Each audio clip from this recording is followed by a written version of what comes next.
to be Lee Sin instead, and the Ahri that gets picked up. I mean, this is something that if you really want that Ahri, you have to pick it now because they would definitely ban it in the second phase. So they elect to go for that instead of the Renata Glask, which is interesting. It's a bold choice for sure. Lee into Taliyah, I'm never going to feel super excited about. Does give Peanut a pressure point. A decent amount of follow-up to add some more CC into your composition. Might struggle, I would say, in this bottom lane, though. Not the most lane-dominant pairing, and in general, Varus combined with Rakan, it just makes it go, it's fine, I guess. Outside the laning phase, it'll definitely have a lot of power. It's not going to be a fun lane for him, and even if it goes relatively even, which it probably shouldn't, still the TF is going to get ahead on gold because of his passive.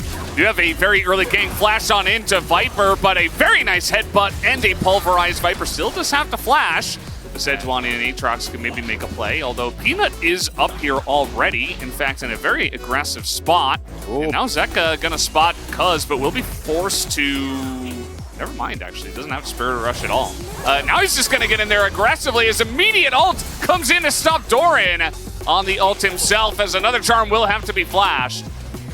Interesting there is that they're not actually able to collapse either team. I think Bulldog was also looking for a play.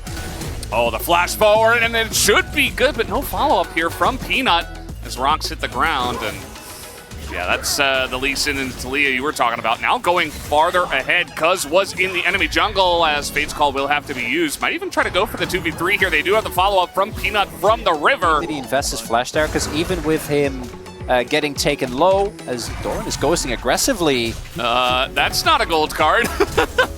And he will have to trade flashes. That's generally not what happens in that lane. Actually, rarely, if ever. As now, Viper will be forced to flash and cleanse to get out of this one. Now Delight, he doesn't have Fate's Call. He's got Peanut, though. Flash on in, and the chains are going to land on a Viper. He's in a lot of trouble, as the Ren will not help him. His first blood as Bull sets that one up excellently. Ondo does steal the kill away, as now Bulldog is here, but the damage on the Cuz is going to be enough. And this play from Delight is huge. Allows the Q to land from the side of Peanut as well. As the Light's just gonna press that R button. They are not. Normal Life also should be able to pick up some Groms. Oh boy. Dude is in a lot of trouble here, as he's just gonna be stun locked to death. I mean, not much he can do in that scenario with the Light there as well. Burst compositions such as Hanwha Life. Trying to play in the mountain is really rough, as Dudu. I know he face checks that brush. I don't think it really matters. With his team playing towards the bot side of the map, only way. You're right. Oh, Peanut. TP coming in as well. Dudu in a bit of trouble. Still does not have flash. He's dead. The kick is not going to allow the Q follow-up, but I don't think it matters. As waits for the charm, and they're trying to give this kill over to someone, and he's just healing. You don't have a lot of guys building into resistances just yet, but eventually, if you can get Mountain Soul, that would be pretty huge. As Doran, yeah, you can still get hit by that. It doesn't matter that you're behind the Rift Herald. He can still hit you with his ult. But worst case scenario, Dudu is getting fed in side lane, and this is just an individual Drake. It's not going to be the end of the world. They are going to go. And he can also TP in, and look at this. Zeka is just 100-0, and he can't do anything to CC'd from beginning to end of his life. As now Delight. It's gone. Flash to Fate's Call, and they're going to get the Mountain Drake. So Kwangdong Freaks, a pretty massive play, as Hanwha Life Esports decided, no, we're just going to take this in front of you. Should be fine, right? Try to make plays, but instead he went electrocute. So now Doran might just be dead again. He is going to flash away. Does avoid that one with his ghost. Here. I'd say with the nameplates on in this game so far, I might favor Kwangdong Freaks, to be honest. Peanut is getting chunked out here. But you are right, like in general, the nameplates are there. We'll see if they can pull something back. Yeah, based on gameplay, I'm with you, Valdez. Yeah. So far in this one, Zeka knocked up. Got to be careful. I mean, you get one CC on you. The follow-up is going to be huge. Just Spirit rushing forward, charming the Sejuani. They only sent Cuz over. They don't have a lot of control in the river. Cuz is there, though. Yeah, I mean, they are going to make their way over here. Edge of Night is popped on that side. The wall does come down. They get the engage once again, and Zeka, nowhere for him to run, nowhere for him to hide. Peanut barely going to get away.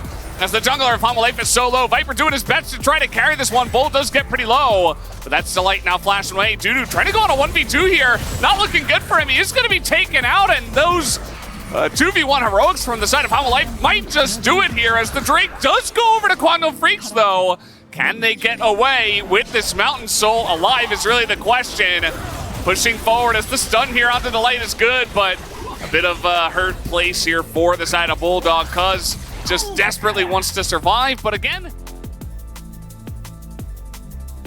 this is basically a game flip for Hanwha, recognizing that if they don't get Nash now, and you play against this Soul, winning the game is going to be extremely hard. Teleport is available here. Dudu might go towards the top wave. Oh, he's just TPing right in! He's going right for the throat. Let's see if it can work out. They got to get in that pit, as Cuz gets charmed, and he can't get in the pit, actually. And now the true damage is coming in. That's a bit of a disaster now for Kwangdong Freaks, as Ondil in a lot of trouble. That's going to be the reset on the Rend, as here comes Viper looking for more, as they pick up a bunch more kills, and the Baron. Happy Orange in the corner, as Hanwha Life do get a really big immediate win here. Win the extended skirmish with truly some miraculous, and some might even say lucky escapes. Yes, they lose the Soul, but an incredible amount of gold being put in their pockets. I do think that passage of play does give me a little bit more faith for Hanwha, but maybe I immediately curse them. Charm is pretty good from the side of Zek. He's just gonna dash away. Here comes Doran, maybe trying to set something up, but Freaks, they look for it, they don't get much, and they back away. Just trying to delay as much of this Baron power play as possible, you would imagine. Although now trying to get in there and steal the blue is Hanwha. There's Peanut with the kick, but that's an Aatrox. Do they have the damage? The answer is absolutely yes, with Zeka and Doran pretty fed at this point in time. The follow-up comes in, and this broken fight is so good for the side of Hanwha Life Esports. They pick them apart one by one.